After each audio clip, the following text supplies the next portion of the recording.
What are the best weapon groups in Pathfinder 2nd Edition? Which ones are they? And if you pick the wrong weapon group, are you still a martial or just a depressed person aggressively holding cutlery? You know, like me in my kitchen. This is the Dominomicon, authored and hosted by me, Dominic. The Dominomicon is dedicated to all nerdy things, with my current obsession being the TTRPG Pathfinder 2nd Edition. And yes, I am using new art. I'm in the process of replacing and updating all of the art on my channel, though this will be a slow process as it's rather costly. If you like what you see here, this particular image was commissioned and created by the artist Leandro Notado, and there'll be portfolio links in the description, and I'll give a bit more info on this amazing artist at the end of this video chapter. And hey, if you want to contribute, I'll be more than happy to feature some more kick-ass art on my channel. The Dominomicon is always open to featuring amazing art in my video chapters. Speaking of, in this video chapter, I'm going to create a tier list on what I believe are the best weapon groups in Pathfinder 2e. As this is a tier list, it is of course going to be heavily opinionated and from my personal experience with PF2e, and I'm sure you're going to have your own ideas of where you think each weapon group will go, and that's perfectly valid. If you find this video chapter helpful and or enjoyable, please give it a like and consider subscribing, joining as a member, or taking a look at my Patreon. I endlessly appreciate your support. But let's sharpen something irresponsible and start the music.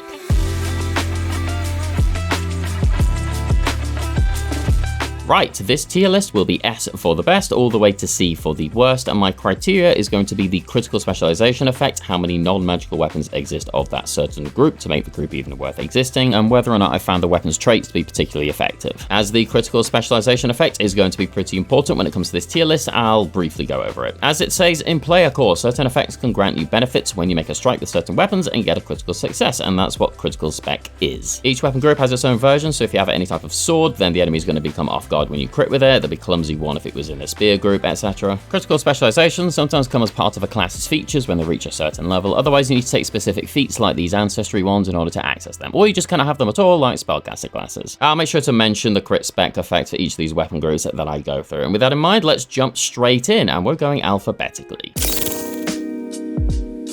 The axe has existed as a weapon and a cutting tool for as long as we've had tools, I think. I'm not an anthropologist, so I might just be talking bollocks here. Which is a terrifying thought if even I think I'm talking rubbish and you're listening to me. God's help us all. Axes are not all that uncommon of a weapon to use, though most are martial training and up. A lot of them come with the sweep trait, which basically reduces maps as long as you hit a different target that turn. Nothing wrong with that. Plus, you do get a lot of choice, one-handed, two-handed thrown weapons, and even a simple one in there. As for the critical specialization, you basically choose a creature adjacent to the initial target within reach. If its AC is lower than the attack roll for the crit, then you deal damage to that creature as well, and it's equal to the weapon damage that you rolled, including extra dice for striking runes. It's not doubled, it's just a little bit of extra damage, but it's pretty good if you're the type of character who wants to get in there and hit multiple enemies. Martials don't get all that many choices when it comes to area of effect damage. I think axes are pretty solid. They have relatively okay traits, decent damage, and they do work for a lot of builds, though, as they're pretty much slashing only. That does put a bit of a hamper on how useful they can be. I think I'm going to put this straight away into the A tier for annihilating.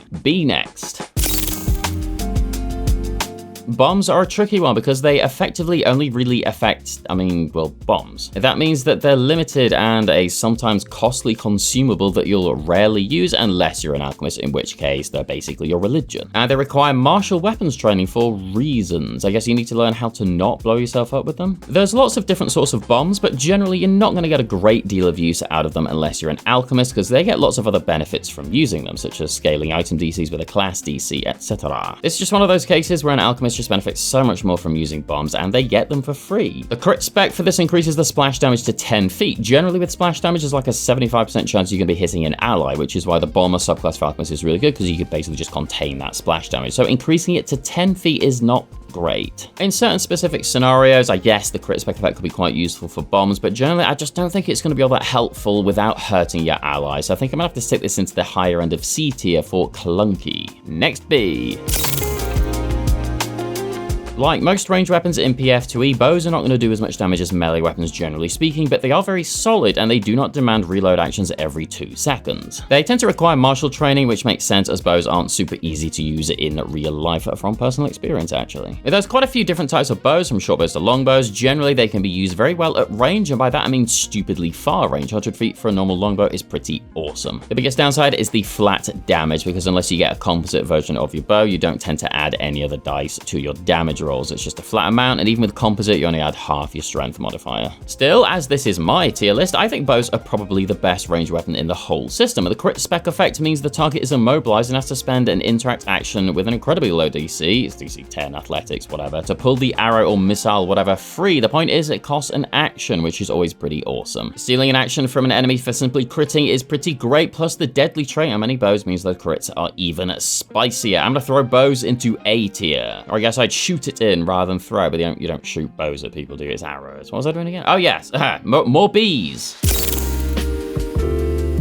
When isn't punching or kicking someone fun? Oh, I mean when they hit you back, I guess. Still, the Brawling group doesn't have a great deal of choice in there, but bear in mind you can basically always kick people, and that's in real life as well, and yes, that's a joke. And yeah, a kick counts as a fist attack in this system because PF2E makes 0 sense. And with the gauntlet on, you can still use weapons, and you're not going to take that -2 to lethal attacks whilst wearing it, which is nice. Most Brawling weapons are agile, and agile is always a big plus. As for the crit specialization effect, they're going to have to make a fortitude save against your class DC or be slowed 1 until the end of your next turn. Now, most of the time, they're going to succeed against that because that's just how PF2E rolls with fortitude saves and monsters, but there is a chance they're not going to succeed and they're going to lose an action. I don't think it's quite as good as bow because it's almost a guaranteed lost action because they're more than likely going to want to move, which is lovely. And removing that arrow is an interact action, triggers reactions, yada yada. But still, it's potentially cool to slow an enemy, and while Brawling doesn't do a great deal of damage, unless you take things like Powerful Fist for monks or martial artists, etc., it's still pretty decent, and there's a good few combat maneuver builds that can capitalize on Brawling. So I'm going to throw this into A tier also. All the Bs are done, onto the Cs. It makes sense that many clubs are simple weapons because I'm pretty sure we've been clubbing each other for as long as we've been able to find big sticks. Of course, clubs are bludgeoning weapons primarily, but they do have a few other traits in there sometimes. Some can be one-handed, some can be two-handed, some can be thrown. And a frying pan is a fatal D8 because Samwise Gamgee is a beast. There's generally not a great deal to say about clubs because they tend to be like backup weapons for those who don't have training in martial weapons. As for the crit spec, you knock the target up to 10 feet away from you and it's force movement. It can be useful, but I'd say it's more niche than most of the other ones. It's kind of cool if you want to try and knock someone off an edge, but most of the time they can reflex save, grab an edge, which kind of limits the usefulness of this. Still, there's times when you could be knocking an enemy out of the reach of one of your squishy allies, for example. So let's go with B tier for clubs. B is for basic. The next C is a remaster special. I actually really don't like crossbows, just because I don't like anything that has to reload in this system. Gunsling can help with that, and so can the crossbow A's feats, but still, just generally, I'm not a big fan of having to lose actions every single turn. There's a decent amount of crossbows that are out there. Some are simple, which is nice. Again, they're kind of flat damage like the bow, and you're not able to get a composite version of this. There's a few decent ones. You can deal some solid damage. Heavy crossbow does D10, for example. Range is 120 feet, which is pretty crazy. As for the critical specialization effect, they take 1d8 persistent bleed damage, and that does indeed scale, equal to your weapon's item bonus to attack rolls, which is pretty cool. It's nothing amazing. I just think crossbows in general, unless you specifically build for it, are kind of meh. So because this is my tier list, I'm gonna go with C tier again, unfortunately. On to D, a letter which I really like for some reason.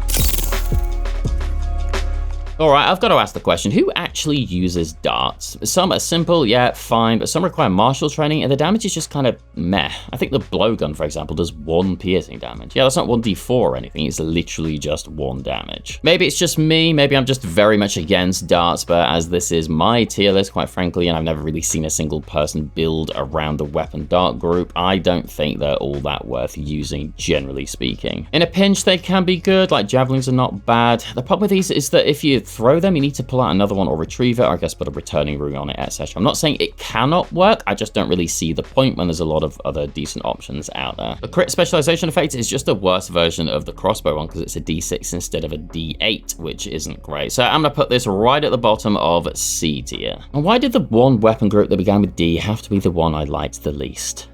Well, on to F.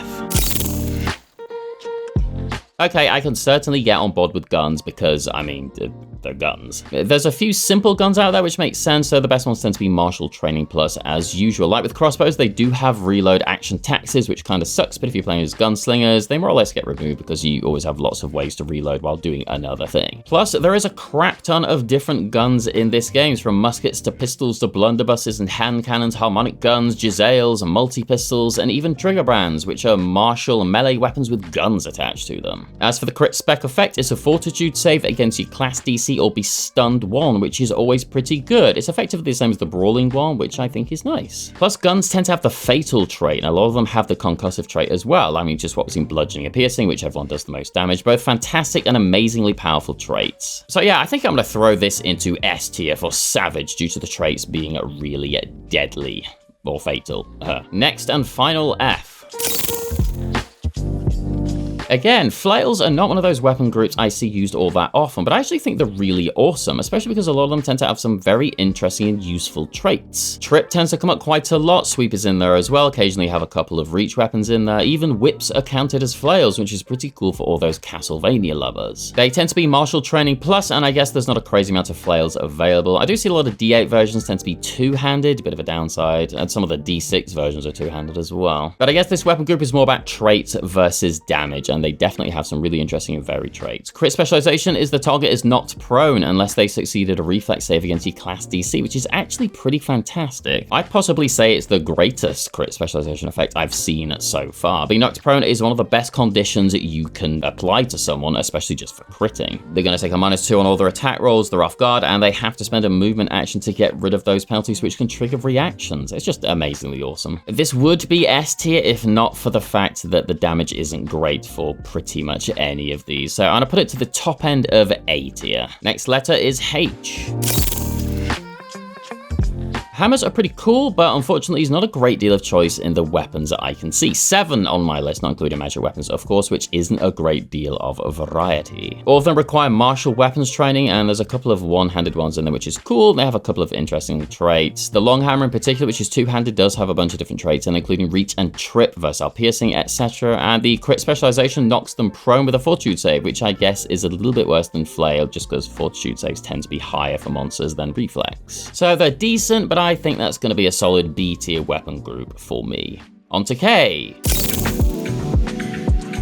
Knives are decent, nothing crazy good though in this system from what I have seen. Daggers, for example, tend to be your classic knife weapon, but I think they kind of suck in PF2E. They deal 1d4 piercing damage, and yeah, they have a couple of traits to make them slightly more interesting, but I just don't really see the point in using a dagger like at all. I guess they're simple, I guess that helps, and a lot of the weapons here are kind of all over the place. Some are simple, some are martial, some are advanced, etc. As for the crit specialization effect, it's basically the same as the dart version, again, because I don't particularly think these weapons are all that amazing, but they do have some pretty cool traits in there. Most of them are just not going to get used all that often from my experience. Finesse and Agile, of course, is great for dex-based characters. That's going to be good, especially for the rogue subclass Thief, but otherwise, I think this is going to be more of like a lower end of B tier for me. P time, and I mean the letter. Picks, again, are one of those weapon types I don't see used all that often, and honestly, some of them are pretty cool, despite the martial training required to use any of them. There's only 6, as far as I can tell. The really cool thing about picks is that all of them have the fatal trait, except the Ogre Hook, which has the deadly trait. So when you deal a crit with one of these weapons, you're going to be potentially dealing much more damage, which is rarely a bad thing. I guess it's never a bad thing. Plus, the crit specialization just kind of doubles down on that. They take an additional 2 damage per weapon damage dice, which is going to scale up rather well. I think the incredibly limited selection of picks, though, is going to bring this down to the lower end of A tier for me. There isn't a single pick that's just 1d8 damage. It'd be great if we get like another 5 or 10 different picks in there, but unfortunately, we do not have that. If you want stupid damage, though, and don't care about anything else, a pick might be the way to go. Next, P. Polearms are entirely two-handed weapons and almost entirely martial training, which of course makes sense. A lot of them do end up having reach as well, which is lovely stuff, and some of them come with a bunch of interesting traits like trip and disarm and even deadly. There's an okay-ish amount of choice in weapons here. Of course, you're going to be limited to 2 hands only. If that's what you want, then, well, you're going to be pretty happy with your selection here. They tend to do pretty solid damage. I see a lot of D8s and D10s in there, and as for the crit specialization effect, they have to move 5 feet in a direction of your choice at forced movement. Of course, that's fine. For me, though, being limited to 2 hands only is gonna put this to the lower end of A tier. I know you can release your grip on all of these weapons as a free action, but you have to regrip if you want to attack again, which is an indirect action, which can be tricky for triggering reactions. So yeah, A tier. On to the final letter, S. Shields are, well, shields, and you only really get 3 types: a shield bash, a shield boss, and shield spikes, and they all require martial training. For its crit spec, it knocks them 5 feet from you. That's basically it. This is incredibly simplistic and not a lot going for it, honestly. I do love shields personally, but as far as a weapon type goes, you're kind of limited here, so I think I'm gonna have to put this into C tier. 3 to go. Again, does anyone really use slings? It's not to say that they're bad. The halfling sling staff deals 1d10 bludgeoning damage, but it's flat damage again. Some require martial training, some do not. Some have interesting traits, and also some do not. It's just one of those things that I don't see used all that often. I just think they're just not as cool to use as like a gun or something. I think that's probably the biggest reason people don't tend to use them. Slings are never depicted as like an amazing weapon aside from like David and Goliath. The crit specialization effect is a fortitude save against your class DC or be stunned 1. Again, pretty cool, it's pretty nice, but just because I don't really see them used all that often, and I personally do not care for them, and they reload as well, which I despise. I want to put this into C tier. And yeah, that is like almost entirely personal bias, but hey, it's my tier list. On to the penultimate weapon group. Spears, from my understanding of medieval warfare, are actually one of the most useful weapons ever created, and they're very cheap, but again, I don't see them used all that much in PF2E. Looking at the traits for most of them, they seem solid. A lot of them are going to be two-handed, of course, but there are some one-handed versions in there as well, both simple and martial training and beyond. And the crit specialization effect makes them clumsy 1 until the start of your next turn, which is actually really good. I see a bunch of D6s, D8s, D10s in there, which is nice. They tend to not have that many versatile damage types, and the piercing only, of course, but of course reach is in there as well quite often. And I do see deadly a few times as well, which is lovely. Plus some of them can be thrown, which is nice as well. I'm probably going to shove this into A tier because that clumsy crit spec effect is no laughing matter. Unless your GM role plays clumsy as something like the spear getting caught on their underwear and giving them a wedgie. Last but absolutely not least, okay, swords are 100% going to have an unbelievable amount of personal bias from me because I love them. I own multiple of my own because I'm that much of a dork. There's a lot of swords in PF2E, and that's because classically they are the pivotal fantasy weapon. And that makes a lot of sense because if you know anything about medieval warfare, you'll know that swords were relatively expensive weapons to make and tended to be more like the richer folk that had them, at least versus something like a spear, etc. Still, your choice of weapons here is never really going to be all that limited. There's one-handed, two-handed, lots of versatile damaging types, mostly martial weapons training, of course, and the crit spec makes them off guard until the start of your next turn, which is a pretty strong specialization. Whenever I imagine the fantasy version of myself, he has bulging muscles and is wielding an amazing looking magical sword. Also, he is in love and is happy and not single and miserable. Please don't read into any of that. I think swords are probably more of an A tier, probably top end, but as I personally love swords, I'm throwing them into S tier because, I mean, I just love swords. And already looking at the finished tier list, I'm thinking to myself, I could make a couple of changes there, but that's the problem with tier lists. You always want to go back and alter everything. Don't take it too seriously, I guess. And that's going to do it for this tier list. Let me know in the comments where you'd move things around and what weapon groups you think are secretly amazing or secretly laughable. I've never actually seen every single weapon get used in the system, of course. There's probably a bunch of really interesting ones in there that are going to be a little bit busted with certain builds, which is always nice to hear about. I'd like to thank Tiermaker for the website allowing me to make this tier list. As the same with all my other templates, it'll be on the website and you can just check the description for a link. Speaking of thanks, Leandro Notado, the artist I commissioned for my book piece, was genuinely really easy to work with, as lots of arty experience, like doing various card game illustrations, Keyforge, Alpha Clash, Eternal Card Game, and Fantasy Riders. Has even done some work for published books and role-playing games like Roll for Combat, which I have actually mentioned previously on this channel. Also Renegade Games, Warchief Gaming, Dragonix Deadly